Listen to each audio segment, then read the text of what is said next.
태국이 현재 끔찍한 상황을 맞이하고 있습니다. 태국 여행업계에서는 한국 최대의 명절인 추석을 맞이해 연휴 기간 동안 못해도 2만 명 이상의 한국인 관광객이 태국을 찾을 것으로 예상했었는데요. 하지만 추석 연휴가 다가왔음에도 불구하고 정작 태국 현지 공항에는 한국인 관광객은커녕 오히려 한국에서 단체로 쫓겨난 태국인 불법 체류자들로 가득하자 당황하는 모습입니다. 설상가상으로 태국 입장에서 여행만 오면 돈을 써주기 바빴던 알짜배기 한국인 관광객의 빈자리를 전 세계 어디에서도 반기지 않는 중국인 관광객이 채우게 되자 한국 따위는 필요 없다며 반한 감정을 폭발시키던 태국은 제발 한 번만 더 기회를 달라며 한국에게 눈물로 호소하고 있는 상황인데요. 이쯤 되면 대체 태국에서는 한국을 얼마나 호구로 생각했길래 이런 발상이 나오는 건지 신기할 지경입니다. 이런 상황이 이어지다 보니 지금쯤 축제 분위기여야 할 태국 현지 여행업계의 분위기는 사실상 초상집 분위기라고 하는데요. 그럼 태국 현지인들이 현재 어떤 일들을 겪고 있는지 함께 알아보러 가실까요? 잠깐 1초 만에 누를 수 있는 좋아요 버튼만 눌러주시면 영상 제작에 큰 힘이 됩니다. 안녕하세요. 저는 태국 방콕에 있는 한 여행사의 팀장으로 일하고 있는 30대 초반의 순한다라고 합니다. 요즘 태국에서 보내는 하루하루가 정말 고통스럽고 마지막쯤에는 여러분께 꼭 전하고 싶은 이야기가 있어서 이렇게 글을 쓰게 되었답니다. 최근 태국에서는 정말 믿기 힘든 일들이 벌어지고 있어요. 며칠 전에 제가 사무실에서 업무를 처리하고 있는데 저희 직원 중 한 명한테 전화가 오더라고요. 그래서 전화를 받았더니 수완나품 공항 상황이 완전 아수라장이라고 하는 거 아니겠어요. 뉴스를 보니 한국에서 추방된 태국인 불법 체류자들이 수십만 명이나 한꺼번에 몰려와서 공항이 마비될 지경이라고 하더군요. 저한테 전화를 했다던 직원도 공항이 마비되다시피 한 바람에 여행 가이드 업무를 진행하기가 너무 힘들다고 해서 제가 도와주기 위해 직접 공항까지 갔었답니다. 그래서 공항 안에 들어가 보니 그 광경은 정말 충격 그 자체더군요. 아니 무슨 전쟁터도 아니고 공항 전체가 사람들로 가득 차 있었거든요. 뉴스에서 말했던 것처럼 대부분이 한국에서 강제 추방된 불법 체류자들로 보이더군요. 물론 일반 승객들도 같이 뒤섞여 있다 보니 짐을 들고 우왕좌왕하는 사람들, 울고 있는 사람들, 화를 내는 사람들까지 정말 아수라장이 따로 없었답니다. 심지어 어떤 사람들은 공항 바닥에 그대로 드러누워 잠을 자고 있더군요. 화장실은 길게 줄을 서야 겨우 이용할 수 있을 정도였고 식당과 카페는 혼비백산 그 자체였죠. 공항 직원들이 정신없이 뛰어다니며 상황을 통제하려고 애쓰고 있었지만 역부족이었어요. 이 정도면 단순히 공항 직원이 아니라 경찰이나 군인들의 지원을 받는 게 맞지 않나 싶은 생각까지 들었답니다. 아무튼 제가 지금까지 수완나품 공항에 왔던 게 한두 번이 아니었지만 이런 광경은 태국 역사상 처음 있는 일이 아닐까 싶어요. 왜 이런 일이 벌어졌는지 알아보니 한국 법무부에서 대대적인 단속을 진행했기 때문이더라고요. 한국 입장에서는 태국인 불법 체류자 문제가 너무 심각해져서 더 이상 방치할 수 없었다는 거죠. 실제로 한국에 체류 중인 태국인 중 무려 78%가 불법 체류자라는 통계도 있더라고요. 여러분들은 상상이 되시나요? 태국인이 10명 있으면 그중 8명 가까이가 불법으로 체류하고 있었다는 거예요.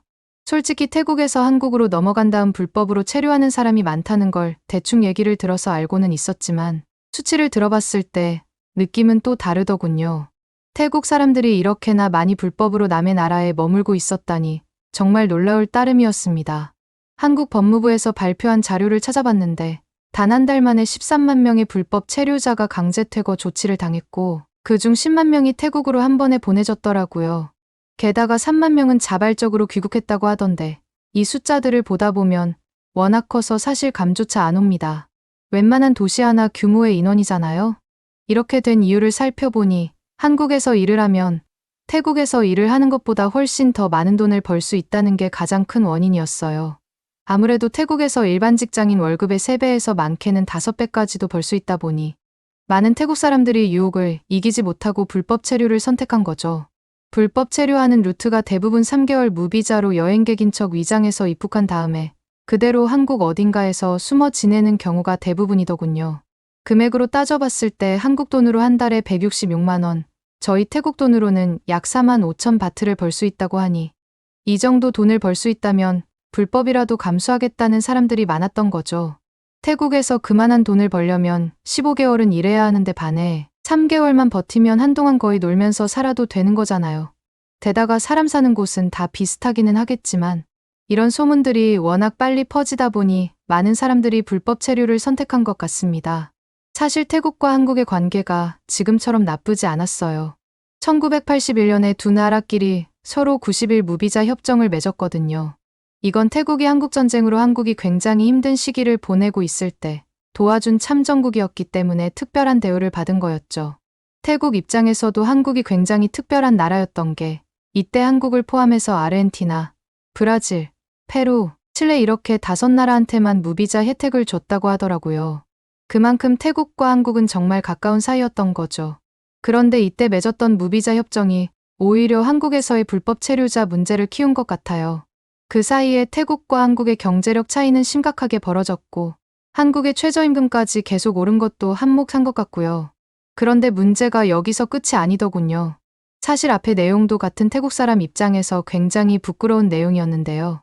지금부터 제가 말씀드릴 내용이 더 부끄러운 내용이랍니다. 바로 일부 태국인 불법 체류자들이 한국에 머무르는 동안 정말 나쁜 짓들을 저질렀다는 거였어요. 특히나 마약 유통이 가장 심각하더군요. 올해 6월에는 낮에는 외국인 노동자로 공장이나 건설 현장 아니면 농장 같은 곳에서 일하고 밤에는 전국에 마약을 유통한 태국인 9명이 검거됐대요. 이들은 SNS로 한국에 있는 또 다른 태국 불법 체류자들에게 마약을 팔았다고 합니다. 정말 어처구니 없는 일이죠. 이 사람들이 당시에 유통한 마약 중에는 신종 마약도 있다고 하던데 가지가지 한다는 생각을 했습니다. 이름도 아마 나왔던 걸로 기억하는데 인터넷에 검색하시면 금방 나오지 않을까 싶네요. 아무튼 한국 경찰은 이들이 판매한 마약의 가치가 수억 원에 달한다고 발표했어요. 이것 말고도 또 다른 사건도 있었는데요. 지난해 3월 인천의 한 클럽에서 열린 태국 가수 콘서트장에서 무려 83명의 불법 체류자들이 한꺼번에 잡혔다고 하더군요. 그때 당시 콘서트를 보던 인원이 2,000명이었는데 그중에 100명 가까운 인원이 불법 체류자였으니 한국 정부 입장에서는 정말 강하게 나올 수밖에 없었겠죠. 입장 바꿔서 생각해보면 저 같아도 저희 태국에 이렇게 많은 불법 체류자들이 있다는 것 자체가 많이 불편하게 느껴졌을 것 같다는 생각이 듭니다. 거기다 더 충격적인 게 있었는데요. 바로 한국관세청 발표에 따르면 한국으로 유입되는 불법 마약의 원산지 1위가 태국이라는 거죠. 이런 통계를 보면 한국이 저희 태국 사람들을 경계할 수밖에 없는 이유를 이해할 수 있을 것 같아요. 이 정도면 없던 선입견도 생길 수준이니까요. 물론 태국에는 이런 나쁜 사람들만 있는 게 아니에요. 문제는 나쁜 인간들 때문에 정직하게 살아가는 태국인들까지 피해를 보고 있다는 거죠. 정말 순수하게 관광 목적으로 한국에 가려고 해도 입국이 거부되는 경우가 많아졌거든요. 정말 안타까운 일이 아닐 수 없습니다. 얼마 전에는 제주도에 여행 가려던 태국인 1228명 중 736명이 입국을 거부당했다고 하더군요. 이유가 뭐냐고요? 체류 목적이 불분명하다는 이유였죠. 사실 어려운 문제이긴 하지만 그럼에도 선량한 사람들까지 피해를 보고 있다는 건 개선되어야 한다는 생각도 들긴 합니다. 그 와중에 이렇게 어렵게 입국 심사를 통과한 다음 관광객으로 한국에 입국한 태국인 중 20%가 한국 안에서 행방불명이 된다는 통계도 있대요. 목적은 제가 앞에서 말씀드렸던 것처럼 어딘가에서 몰래 일을 하기 위해서일 거라고 의심을 해볼 수 있습니다. 이런 걸 보면 한국 정부가 태국인들 입국을 까다롭게 만든 이유도 이해가 되긴 해요. 태국인들 사이에서도 대부분 알 정도로 태국인들의 불법 체류 문제가 너무 심각해졌거든요. 2015년에는 태국인 불법 체류자가 5만 2천 명 정도였는데 지난해 9월에는 15만 7천 명으로 3배나 늘었다는 얘기도 있더라니까요. 이런 식으로 계속해서 구멍이 뚫리다 보니 한국 정부에서는 불법 체류자 문제를 해결하기 위해 여러 가지 조치를 취하고 있더군요. 입국 심사를 더 엄격하게 하고 체류 기간을 초과한 사람들을 적극적으로 찾아내고 있죠. 또 불법 고용주들에 대한 처벌도 강화하고 말이죠. 특히 최근에는 전자여행 허가제라는 걸 도입했어요. 이건 한국에 가기 전에 미리 온라인으로 입국 허가를 받는 시스템인데요. 이걸 통해 불법 체류 가능성이 있는 사람들을 미리 걸러내려고 하는 거죠. 하지만 이 제도 때문에 정말 여행만 가려는 사람들도 불편함을 겪고 있더군요. 그런데 더 큰 문제는 이 사람들이 태국으로 돌아와서 벌이는 행동들이에요. 수완나품 공항만 아수라장이 된 게 아니라 태국 전체가 뒤숭숭해졌거든요. 이 사람들이 태국에 돌아와서 아주 뻔뻔한 태도를 보이고 있더라고요. 자기들은 한국에서 배웠던 기술이 있는 고급 인력이라는 이유로 지나치게 높은 월급을 요구한다는 거 있죠. 하지만 정작 일을 시켜보면 대부분 불법으로 일했기 때문에 제대로 된 기술은커녕 일도 제대로 안 한다고 하더군요. 그것뿐만 아니라 낮부터 술을 마시면서 돌아다니고 그러다가 취하면 난동까지 부려대는 식으로 민폐를 끼치는 일이 비일비재해요. 당장 어제도 제가 점심 먹으러 식당에 갔을 때 봤던 장면인데 왜 저러나 싶습니다. 이 사람들 때문에 전반적인 태국의 치안 상황 자체도 나빠지고 있어요. 마약 거래나 폭력 사건이 늘어나고 있다는 소식도 들려오고 있거든요. 게다가 이 사람들 가족들까지 나서서 시위를 벌이고 있는 상황인데 이 사람들이 뭘 하면서 시위를 하고 있는지 아시나요? 바로 한국 정부에 특수비자를 만들어달라고 요구하는 거예요. 말도 안 되는 주장이죠. 불법 체류했다가 쫓겨났던 사람들한테 국가 차원에서 자기 나라도 아닌 외국인한테 특별 대우를 해달라고 요구하다니 정말 어이가 없습니다. 방콕 거리 곳곳에서 이런 시위가 벌어지고 있는데 다들 하나같이 한국은 우리에게 빚졌다. 우리가 없으면 한국 경제가 무너질 것이라는 식의 말도 안 되는 주장을 하고 있어요. 이 사람들 중에는 한국에서 일하면서 가족들에게 돈을 보내왔던 사람들이 많아요. 그 돈으로 겨우 생계를 유지하던 가족들이 이제는 안 되겠다 싶으니까 거리로 나와 시위를 하고 있는 거죠. 불법으로 번 돈으로 살아왔다는 걸 자랑스럽게 여기는 것 같아 보여서 참 바보 같다는 생각이 들면서 같은 태국 사람이라는 게 부끄러울 따름입니다. 그런데 말이죠. 일부 한심한 사람들이 SNS에 뱅코리아 같은 해시태그를 달면서 한국 불매운동을 하자고 난리예요. 명백히 저희가 잘못한 건데도 한국을 탓하는 건지 같은 태국 사람이지만 이해가 안 됩니다. 이런 식으로 떼쓰면 다 된다고 생각하는 걸까요? 이런 해시태그가 달린 게시물이 벌써 370만 개가 넘었더군요. 그중 75%가 여성이고 절반 이상이 18세에서 24세의 젊은 층이라고 해요. 얼마 전까지만 해도 한류에 열광하던 사람들이 오히려 이런 운동을 주도하고 있다니 정말 아이러니하네요. 일부 식당이나 바에서는 노 코리안이라는 팻말까지 걸었다고 해요. 한국인들의 입장은 받지 않겠다는 거죠. 제가 봤을 때 이런 사람들 특징이 하나만 알고 둘은 모른다는 공통점이 있는 것 같습니다. 심지어 이 와중에 자른 왕하나논 태국 여행업협회 회장이 이상한 얘기를 했더군요. 올해 6월에 방콕 포스트와 인터뷰하면서 한국 여행 거부 운동이 일어나기 전에는 한국이 인기 여행지였지만 이제 그런 시대는 끝났다는 발언을 했거든요. 태국 여행업계를 대표한다는 사람이 어떻게 저런 망언을 할 수 있는 걸까요? 게다가 여기서 끝이 아니고 한국이 태국 관광객들의 신뢰를 되찾는데 최소 1, 2년이 추가로 걸릴 것이라는 발언까지 했던데 정말 어이가 없어요. 오히려 태국이 한국 사람들의 신뢰를 되찾는데 못해도 2년은 넘게 걸리지 않을까요? 회장만 저래도 이해가 안 되는데 부회장도 장난 아니더군요. 8월에는 유타차이 순돌라타나버 태국 여행업협회 부회장이 한국 관광지는 수명이 짧다고 하거나 중국이나 일본이 더 좋다는 식의 망언을 했거든요. 그때 부회장의 논리는 이거였어요. 한국의 관광지가 영화나 넷플릭스 때문에 유명해져서 수명이 짧다는 거죠. 심지어 중국이나 일본 여행이 더 저렴하다는 식의 직접적인 비교까지 했더군요. 4일간의 중국 여행은 1인당 약 86만 원으로 한국 여행 비용 약 117만 원보다 저렴하다면서 구체적인 금액까지 언급했거든요. 이런 발언들 덕분에 코로나 이전만 해도 태국은 동남아에서 한국을 가장 많이 방문했던 1위 국가였는데 지금은 5위로 떨어졌대요. 올해 초 4개월 동안 한국을 찾은 태국인 수가 작년 같은 기간보다 21%나 줄었다고 해요. 아무래도 태국 여행업계의 가장 높은 사람들 둘이 연속으로 저런 말을 하다 보니 효과가 어마어마했던 거죠. 숫자로 보면 11만 9천 명 정도라고 하던데 베트남이나 필리핀에도 밀리는 숫자입니다. 나중에 이 소식을 접한 한국 정부와 관광공사에서 격하게 항의를 하는 바람에 회장이 사과문을 직접 내서 간신히 진정시켰다고 하더라고요. 근데 그 사과문의 내용이 전 되게 이해가 안 됐는데요. 협회의 공식 입장이 아닌 일부 관계자의 개인적 발언이고 한국에 오해와 심려를 끼쳐서 죄송하다는 내용이었거든요. 몇 달 전에 회장이 비슷한 망언을 해서 안 그래도 멀어진 태국과 한국 사이를 떨어뜨려 놓았으면서 부회장까지 저런 발언을 하는 바람에 난리가 난 건데 진정성이 너무 떨어지는 사과문 아닌가요? 회장과 부회장이 비슷한 발언을 했으면서 이걸 보고 그 누가 협회의 공식 입장이 아니라고 생각할지 싶습니다. 심지어 저때 했던 말도 그럴듯해 보이긴 하지만 실제로는 굉장히 잘못되었던 게 한국에서는 오히려 놀 곳이 많다 보니 자연스레 돈이 더 많이 나갈 뿐이지 저렴한 금액으로도 재미있게 노는 방법은 엄청나게 많거든요. 반면 한국인들의 태국 방문도 크게 줄었어요. 한국의 한 관광산업연구소와 서울에 위치한 컨슈머 인사이트라는 시장조사업체에서 함께 조사한 결과를 보면 태국 여행에 관심이 적어졌다는 한국인들의 응답이 작년 36%에서 올해 81%로 올랐더라고요. 태국 여행에 관심이 떨어진 사람이 1년 만에 2.2배나 증가한 거죠. 이 정도 수치는 조사를 시작한 이래 가장 높은 수준이라고 해요. 사실 제가 일하고 있는 태국 여행업계에서는 올해 한국인 관광객 수가 역대 최고인 200만 명을 넘을 거라고 예상했었어요.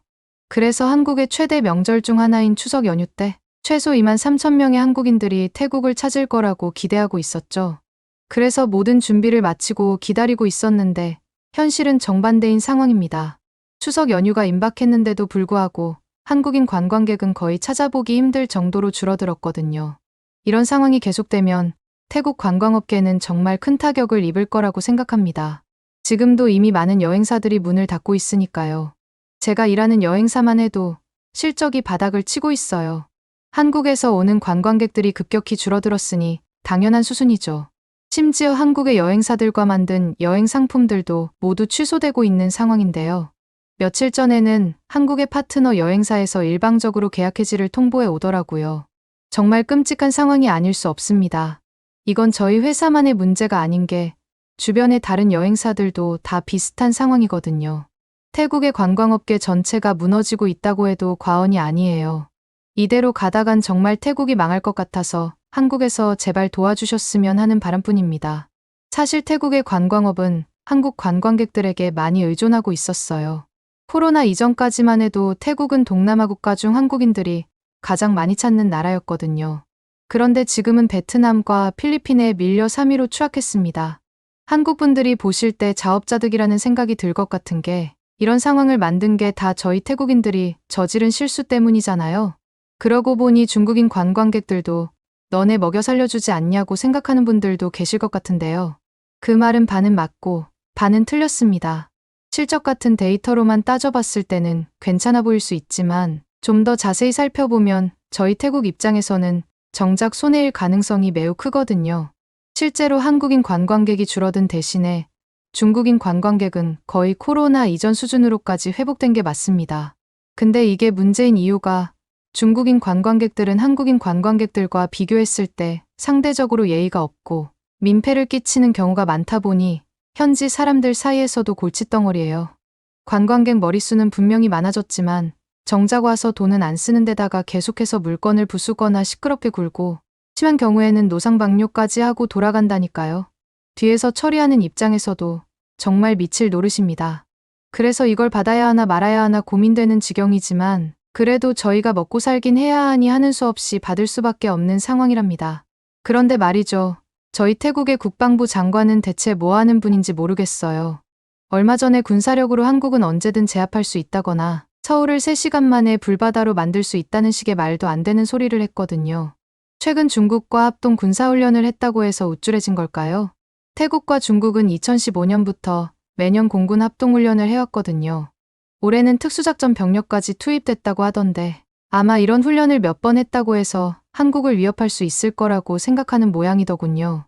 저도 잘 몰라서 전문가들이 말하는 걸 찾아봤는데 전문가들 말로는 한국과 태국의 군사력은 비교조차 되지 않는다고 하더라고요. 한국은 세계 5위의 군사강국이고 태국은 25위 정도라고 합니다. 병력 수만 봐도 한국 육군은 55만 명인데 태국은 36만 명 수준인데다가 태국에서 쓰는 국방비 예산도 한국과 비교했을 때 한국의 5분의 1 수준이라고 하고요. 무기체계도 크게 차이가 난다고 하던데 한국은 첨단 무기들을 자체 개발하고 있을 뿐만 아니라 세계 각국에 수출까지 하고 있다더군요. 반면 태국은 아직 많은 부분을 수입에 의존하고 있는데다가 한국에서 수입해서 사용하는 무기도 있다고 합니다. 이런 상황에서 어떻게 한국을 제압할 수 있다고 말할 수 있는 건지 태국인을 대표해서 말씀드리면 여러분들이 그냥 저희를 너무 밉게 보지 말고 차라리 귀엽게 봐주셨으면 합니다. 부탁드릴게요. 솔직히 여러분들이 별거 아니라고 생각하실 수 있겠지만 저는 이 자리에 오르기까지 정말 열심히 노력했어요. 밤낮으로 공부하고 일하면서 여기까지 온 거거든요.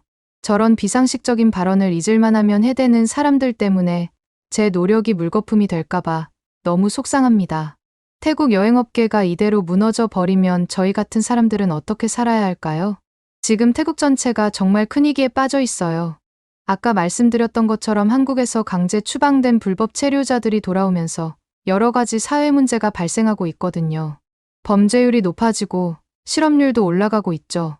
게다가 이 사람들 중 상당수가 한국에서 벌어온 돈으로 가족들의 생계를 유지하고 있었는데 이제 그마저도 끊겼으니 경제적으로도 태국은 멈춘 거나 다름없는 상태입니다. 상황이 얼마나 심각하냐면 우선 농촌 같은 경우에는 젊은 사람들이 한국에 넘어간 다음 돈을 벌어서 고향에 생활비를 보내는 시기였거든요. 그러면 그 돈으로 농사를 짓고 아이들 학비도 대고 했는데 이제 그런 돈줄 자체가 끊기다 보니까 생활이 불가능한 거죠. 방콕 같은 대도시들도 별반 다를 것 없긴 해요.